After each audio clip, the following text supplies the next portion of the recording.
لكن اصلا الفشل الحقيقي ان ما حاولش، الفشل الحقيقي ان ما عافرش، مش النتيجه. انت مسؤول عن السعي زي ما قلت قبل كده، مش مسؤول عن النتيجه. فانت اسمك فشلت لو انت ما حاولتش، بس دي كل القصه. المهم يا رب تكون وجهه نظري وصلت، ويا رب تكون الناس استفادت بحاجه بجد، لان ده واقع. بس الناس بتستسهل، الناس بتستبسط، الناس مش عايز تدفع ثمن اي حاجه. بس الحياه متقلبه، والحياه في كل واحد فينا كواليس مختلفه عن التاني، ورا الستاره حاجات كتير كلنا ما بنشوفهاش عن بعض. احنا ما بنشوفش غير كويس بس، لاننا احنا اصلا ورا الستاره بنعافر كتير عشان نطلع احسن ما عندنا. انت وانا وكلنا، مش شرط تكون في بوزيشن معين ولا في شغلانه معينه ولا في حياتك العاديه، اي حد عادي عنده ابتلاءات بقدر، لان ربنا سبحانه وتعالى خلق الابتلاءات عشان يشوف هو الذي خلق الموت والحياه ليبلوكم احسن عملا، شوف مين هيصبر ومين يشكر. وخلق برضو النعم والفضل والعوض والله موجود، والكرم والله موجود، والفرج والله موجود، كل ده موجود. بس انت قدمت ايه عشان تاخد ايه؟ ان لا نضيع اجر من احسن عملا. هقولها وافضل اقولها، كتاب ربنا سبحانه وتعالى كلام المولى عز وجل، وعد الله حق وصدق الله العظيم فعلا.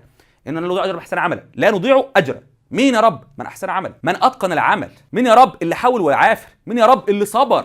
والصبر ده مش كلمه وخلاص انا هصبر من بكره، لا يا باشا، الصبر ده مر، الصبر ده تعب. حتى كان بيقول لك يعني في مقوله بتقول الصبر كاسمه مر مذاقه لكن عواقبه احلى من العسل. الصبر مر، الصبر صعب، مش اي حد يصبر وخلاص، بس بيجي بالتدريب. اخر حاجه واختم بيها الفيديو، سمي الله صلى الله عليه وسلم، افهم، اي حاجه بتيجي بالتدريب. زي ما كسلك اتعودت عليه، اسمها تعود بالتدريب، يبقى نشاطك وحيوتك بالتدريب. بس عايز اول فتره صعبه لحد ما تتعود انك تكون نشيط. زي ما انت استسلامك كان عاده بالنسبه لك في بعض الاوقات، وانت في استسلامك اتعودت عليه، المعافره تعود، بس انت استحمل انك تعود نفسك الاول على المعافره، هتلاقي اسلوب حياه. والله انا قعدت فتره طويله على ما عودت نفسي على المعافره من سنين، بس بفضل ربنا بعدها خلاص بقطر يا باشا، بعافر. يعني انا مش هبطل معافره غير خلاص لما عمري يخلص، لاخر عمر، لاخر نفس عافر. ليه؟ هنا قيمتي، ليه هنا نتيجتي، ليه هنا انا شايف نفسي، ليه هنا ربنا شايفني، هنا انا شايف نفسي وربنا شايفني، وعلى قد ما هو شايفني على قد ما هيكرمني دنيا واخره. على الاقل وانا مكمل في الدنيا مكمل وانا بعافر، وبرضه وانا برفه نفسي وبخرج وكل حاجه، بس كل حاجه في وقتها، فعلى الاقل هو شايفني لاخر لحظه بعافر. طب لما اروح لربنا سبحانه وتعالى لقيت نتيجه المعافره. زي ما تشتغل في الدنيا مقابل مادي، ولا بتشتغل في الدنيا عشان ترقيه، ولا بتشتغل في الدنيا عشان وظيفه، ولا بتشتغل في الدنيا عشان نتيجه ثانويه، ولا بتشتغل في الدنيا عشان كليه،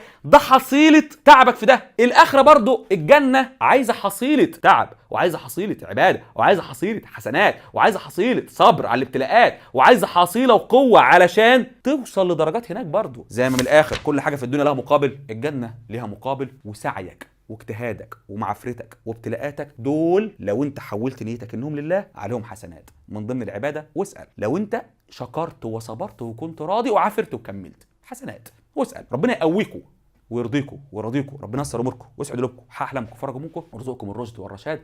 امين امين يا رب العالمين. اخر حاجه هقولها لك، عافر حلمك يستاهل، عافر رضا ربك عنك يستاهل، ورضاك عن نفسك يستاهل، ورضا اهلك عنك يستاهل.